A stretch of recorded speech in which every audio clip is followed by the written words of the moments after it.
Assalamualaikum warahmatullahi wabarakatuh. We are from Group 3 and today we will explaining explaining about structure and function. And here's are the members of our group. The first one is Mohamad Hazim Ibrahim, which is our leader, and the second one is Mohamad Haziq Izzat Hanafee, which is me, and the third one is Mohamad Zaidi Abdul Razak. Next, computer function and structures. So this is the topic that we will be discussed in this video. Next, before we go in deeper with our topic, two terms should be known, which are computer structure and computer function. The first one, computer structure, the way in which the components are interrelated. So basically, we learn how to put the components together, such as memory, input-output device, CPU, ALU, and many more. And the second one is computer function, the operation of each individual components as part of the structure. So basically, we learn how and what each of the components of the computer components does. Next, computer function. Generally, computer function has four main operations and functions. The first one is data processing, data storage, data movement, and control. Data processing process the data such as addition and subtraction. So at this point, all of the data process happens at this region, data processing facility. And the second one is data storage. As it is self-explanatory, its function is to store the data. Let's say that you want to add two numbers like 6 and 4. So first number is stored, then followed by second number, then the operation will happen, then the result will be shown on the output device. Other than that, saving a file such as this slide also require the use of data storage. Internet data communication, internet and data communication that you send and receive all fall in the data movement function in the computer. So it happens in this region. At the end, someone needs to control the movement of the data. So this is where the control mechanism play its role. For your information, the programming language that you use to write the code, such as Java and Python, will actually help the machine in controlling the instruction or program. Next, data processing. Data processing happens at this region, which is data, control, and processing. So to explain further about this process or about this characteristic or about this point, I will use example. Same like previous example. I will use when we have addition process between two numbers. So the numbers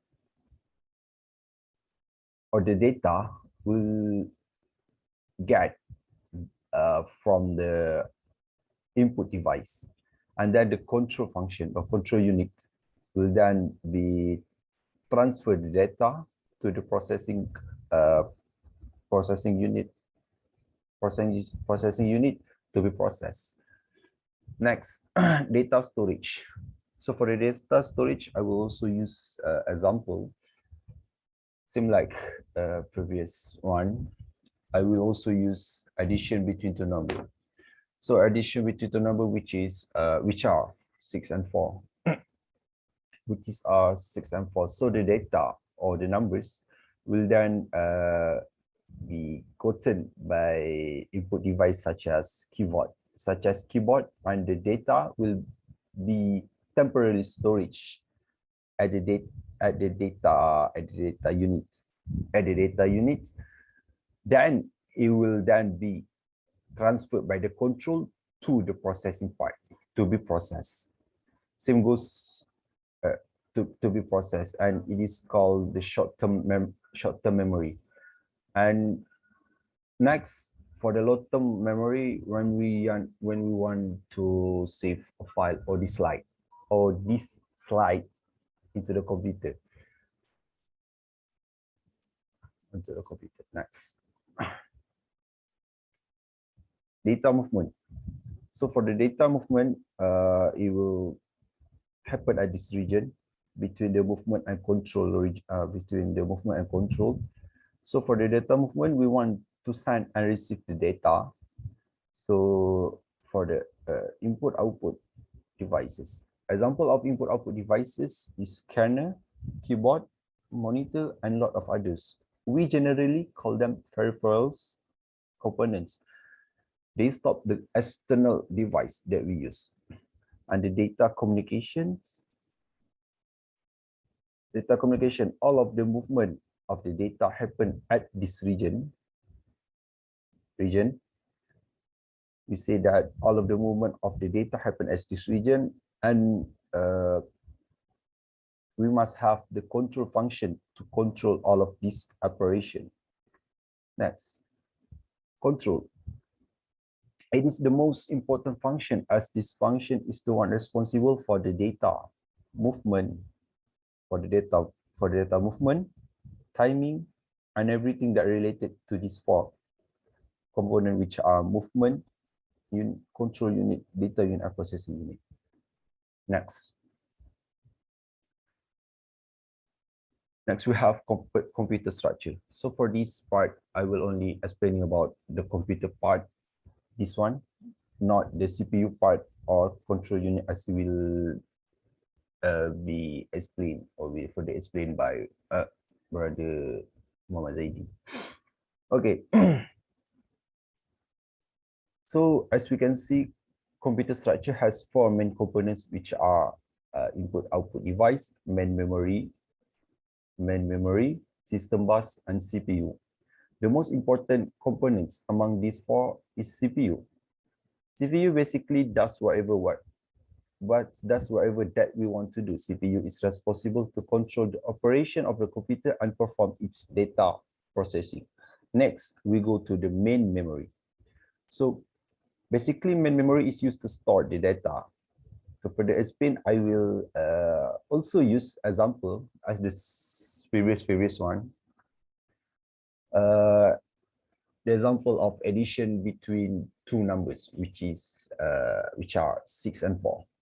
So before the data or the numbers is sent to the CPU to be processed, the numbers or the data needs to be stored temporarily in the main memory. So what is the logic behind this action? Let's say that if we didn't have, or if we didn't store data in the main memory, there's no available data or required data or intended data to be sent to the CPU to be processed. So basically, we can say that temporarily stored the data in the main memory is an act to register the data in the computer. Next, input-output device. So input-output device can be said as a mean for us to write the code. So how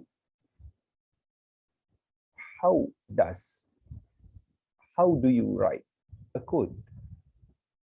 The answer is you using a keyboard. And how you see the code that you had written? Using the screen or monitor. So basically, input-output device get the data from the user and display the processed data to the user.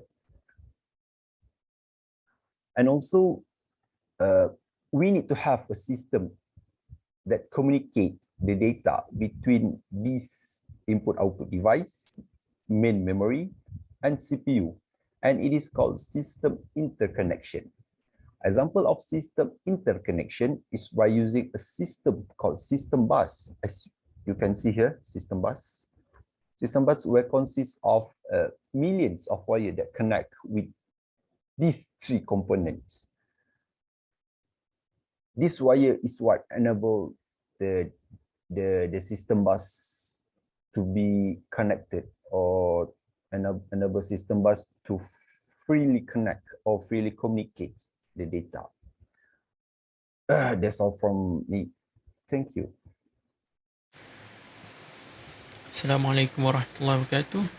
My name is Mohamad Zaidi bin Abdul Razak 182833, and I will be presenting the major structural components of a CPU.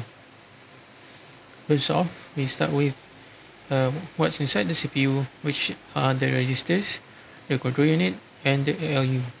And everything is interconnected by the CPU interconnection, which is a mechanism that provides communication amongst the components.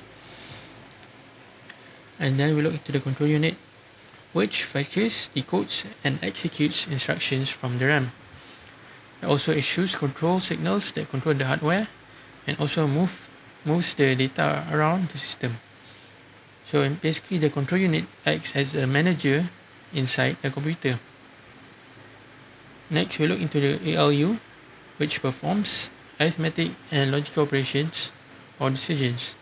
It acts as a gateway between the primary memory, which is RAM, and secondary storage, which is any kind of external storage such as a hard disk drive, solid state drive, CD, DVDs, or even a USB. Data transferred between the primary memory and the secondary storage passes through the ALU. And lastly, the register, which is a small amount of high-speed memory that stores small amount of data, such as the address of the next instruction to be executed, the current instruction being decoded, and the results of the calculations. On to the next slide, we look into the machine cycle, which shows the relationship between the memory, control unit, and the ALU. As you can see, for step 1 of the machine cycle, the control unit fetches instruction from the memory. And then for step 2, the control unit will decode those instructions into commands, which then passes the commands into the ALU. For step 3, which the ALU will execute the commands. And then for step 4, the ALU will pass on the results into the memory to be stored. Now we will look into the multi-core computer structure. On the right, you can see a diagram of an example multi-core structure, which is a processor that contains multiple cores. Here it has an example of 2 cores for each processor. Now we look into what a core is. A core is a processing unit within a CPU, and each core is capable of fetching, decoding, and executing its own instructions.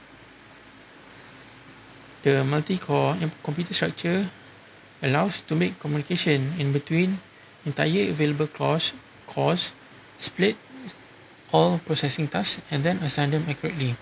So in this example, you can see the system bus will split the tasks between the L2 cache, and then the L2 cache will separate them, the tasks individually, into the individual core cache. As you can see, each core has its own individual cache. And then when all processing tasks are done, then this processed data from every core is sent backward to the mainboard of the computer with using a single shared gateway. So the data from the L1 cache of core 1 and core 0 and core 1 will be combined into L2 cache, and then the L2 cache from the processor 0 and 1 will combine a system bus and then given to the memory. Next, we will look into the cache memory. The cache is a small amount of memory which is a part of the CPU. The closer to the CPU than the RAM. Is used to temporarily hold instructions and data that the CPU is likely to reuse. The more cache there is, the more data that can be stored closer to the CPU. Cache is created by graded by the levels, which is level 1, closest to the CPU, level 2, second closest, and level 3, third closest. The level 1 is really part of the CPU chip itself and is both the smallest and the fastest to access. The size of level 1 cache is often restricted to between 8 kilobytes and 64 kilobytes. Level 2 and level 3 cache, on the other hand, are extra caches built between the CPU and the RAM, bigger size than the L1. Sometimes L2 is also built into the CPU along with the L1. L2 and LT caches usually take slightly longer to access than L1. And here we can see the diagram of the different types of memory, and then how and the size compared to the speed, and how close it is to the CPU. The higher it is, the faster it is, and the closer to the CPU it is, and the lower it is in the pyramid, the bigger it is, and the further away it is from the CPU.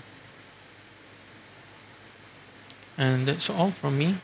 I will pass on to the next presenter. Assalamualaikum warahmatullahi wabarakatuh. This is Mohamad Hazim bin Ibrahim, metric number 2014309, and I will be presenting to the real-world examples that illustrate the hierarchical structure of computers. This would include the structure of motherboard, processor unit, and core layout. Here is an image of a motherboard for a computer built around two Intel quad-core Xeon processor chips. There are many elements labeled in this image, and here we will discuss on the most important in addition to the processor sockets. First, we have PCI. It is as express slots for a high-end display adapter and for additional peripherals. Next, we have Ethernet controller and Ethernet ports. It is for network connections purposes. Up next, we have USB sockets for peripheral devices. Then we have serial ATA, which stands for SATA. It is as sockets for connection to disk memory. Up next, we have interfaces for DDR, which stands for double data rate. They are main memory chips. Finally, we have Intel 3420 chipset. It is an input-output controller for direct memory access operations between peripheral devices and main memory. Now we move on to the diagram of a processor unit. This chip has 2.75 billion transistors. The superimposed labels indicate how the silicon real estate of the chip is allocated. In here, we can see that this chip has 6 cores or processors. In addition, there are 2 large areas labeled L3 cache, which are shared by all 6 processors. In the middle, the L3 control logic controls traffic between the L3 cache and the cores, and between the L3 cache and the external environment. Additionally, there is storage control labeled SC. It is a logic between the cores and the L3 cache. The memory controller labeled MC function controls access to memory external to the chip. The GX input-output bus controls the interface to the channel adapters accessing the input-output. Now in here, we will be discussing in the internal structure of a single core. There are main sub-areas within the core. The instruction sequence unit determines the sequence in which instructions are executed in what is referred to as a superscalar architecture. The instruction fetch unit is a logic for fetching instructions. The instruction decode unit is fed from the instruction fetch unit buffers and is responsible for the parsing and decoding of all operation codes. The load store unit it is responsible for handling all types of operand accesses of all lengths, modes, and formats. The translation unit translates logical addresses from instructions into physical addresses in the main memory. It also contains a translation look-aside buffer, TLB, used to speed up memory access. The fixed point unit executes fixed points arithmetic operations. The binary floating point unit handles all binary and hexadecimal floating point operations as well as fixed point multiplication operations.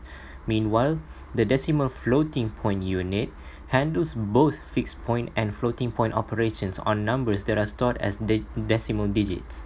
The recovery unit keeps a copy of a complete state of the system that includes all registers, collects hardware fault signals, and manages the hardware recovery actions. The dedicated coprocessor is responsible for data compression and encryption functions for each core. The iCache is allowing the instruction fetch unit to prefetch instructions before they are needed. The L2 control is a control logic that manages the traffic through the two L2 caches. The data L2 is a 1 megabyte L2 data cache for all memory traffic other than the instructions. The L2 is a 1 megabyte L2 instruction cache.